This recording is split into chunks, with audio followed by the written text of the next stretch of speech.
昨天在下雨，休息了一天。今天继续来挖房子后面这个坎。上个视频很多朋友说到公路的问题，在这里说一下吧。老板家的这个房子是老房子，公路是后面才修的，这条公路也只修到这里，前面就没有路了。据老板说，当时修公路的时候占的别人家的地，要么就是他拿钱买过来的，要么就是拿自己的地换的，所以说不存在占公路的情况。老板现在挖的也是自己的地，只是靠近公路的边上，挖了之后也还要用石头砌起来的，也不会造成公路塌方什么的。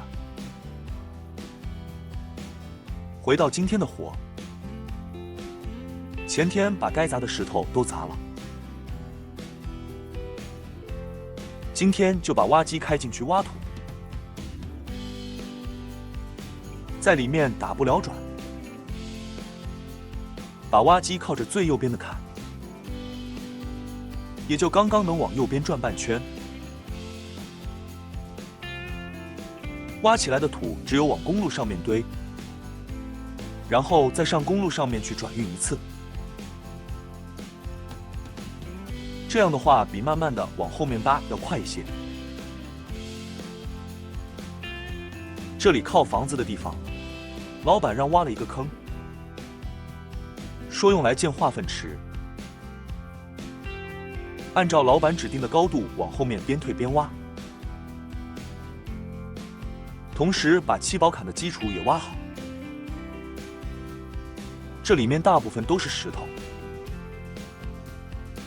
没有石头的地方也是硬的土地，所以这个基础只有20-30公分。这样一路挖出来，里面这一段就挖好了。现在把挖机开上去，把上面的土转下来，然后往房子前面堆，用来回填之前的宝坎。房子后面挖好之后，就挖公路分叉的这一段。这一段老板也要砌宝坎，这边就比较好挖了，直接靠着公路挖下来。依然挖20-30公分的基础。我这边刚把基础挖好，老板已经把材料都备好了，